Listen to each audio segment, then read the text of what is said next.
La chronique écho avec François-Xavier Noumon.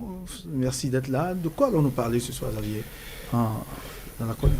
Ce soir, nous allons parler d'industrialisation, de transformation du coton. Le talon d'Achille, hein, tout le monde est d'accord. Le diagnostic est partagé par tous les acteurs du secteur et tous les observateurs que le talon d'Achille de notre système de production, c'est le peu de transformation de nos matières agricoles. Et évidemment, quand on s'appesantit sur la plus grande filière, le coton qui est la plus grande pourvoyeuse en devises et euh, filière dans laquelle nous trustons la première place au niveau africain.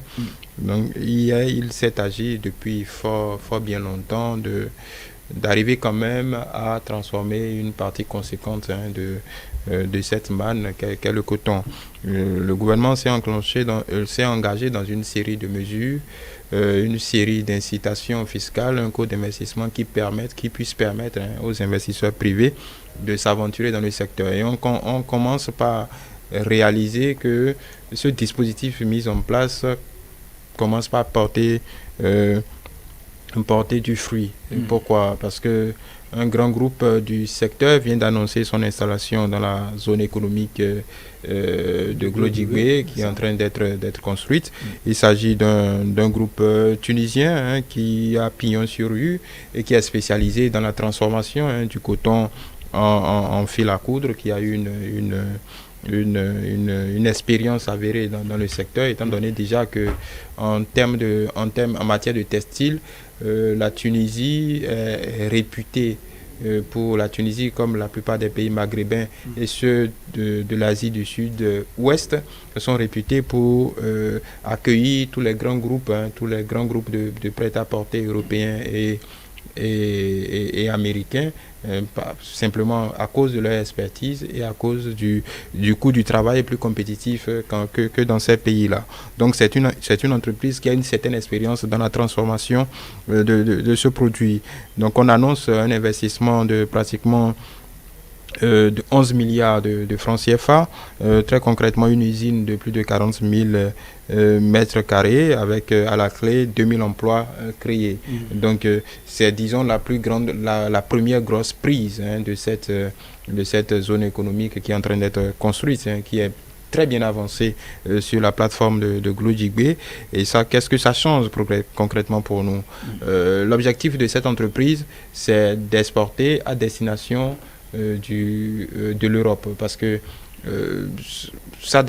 ces filières, son circuit habituel, c'est celle-là, exporter le fil à coudre vers ces pays-là, exporter des tissus, différents types de tissus, surtout pour le luxe, pour le haut de gamme et le moyen de gamme.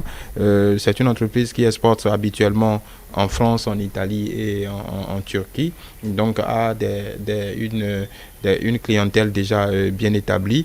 Et l'objectif au Bénin sera de transformer le coton local, évidemment, en produits tricotés et tissés. Donc une niche bien précise, produits tricotés et produits tissés avec les mêmes destinations en Europe, au Moyen-Orient et en Turquie. Donc nous sommes, on va dire que c'est peut-être le premier gros pas dans cette dynamique de transformer le coton local. Et au regard de tout ce qui se susurre dans les milieux spécialisés, ce ne sera pas le premier. Il y a encore d'autres grosses entreprises, des unités de transformation qui sont dans le pipeline pour une installation prochaine. Donc, en termes de viabilité de ce processus de transformation, on peut dire que les différents efforts du gouvernement sont en train de payer et on peut tous s'en réjouir. Très bien. Ce qui veut dire que d'ici quelques années, tout ce qui relève des tissus tricotés, etc., en tout cas, tout sera certainement à moins de coût. Oui, c'est ce qui est annoncé. Il faut dire déjà que la niche de cette entreprise sera l'export. Donc, encore une fois, ce sera une valeur ajoutée de plus. Parce que quand le produit est transformé, évidemment que le produit vous rapporte un peu plus que la matière exportée de façon brute. Donc, ça veut dire un gain net en termes de devises pour notre pays, en termes de taxes, en termes d'impôts et déjà en termes un gain en termes d'emploi.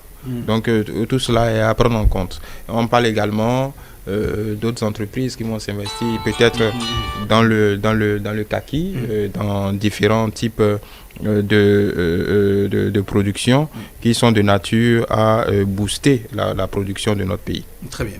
Merci à vous, François-Xavier Noumon, pour cette chronique éco, nouvel investissement dans la transformation du coton béninois, qui sera de très grande qualité, en tout cas en termes de quantité.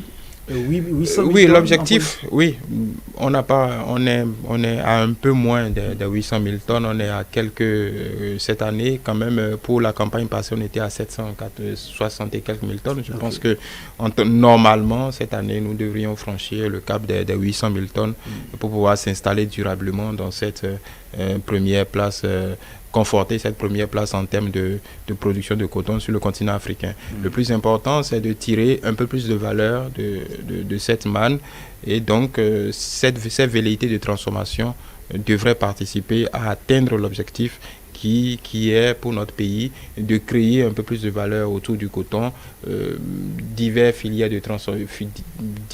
possibilités de transformation. On l'a évoqué la semaine passée sur ce même plateau, l'huile, on peut transformer aussi tout est valorisable dans le coton, comme d'aucuns le diraient, tout est valorisable dans le coton, et nous devrions arriver en temps normal avec ce qui a été mis en place comme coût d'investissement.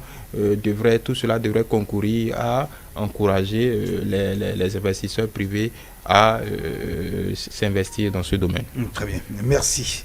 Merci à vous, François-Xavier Noumon. On se retrouve donc demain pour une nouvelle chronique éco. Aujourd'hui, on a parlé de ce nouvel investissement qui sera bientôt, qui est déjà en cours dans la transformation du coton, cette usine tunisienne qui est en cours d'installation au Bénin, nous allons dire. Merci.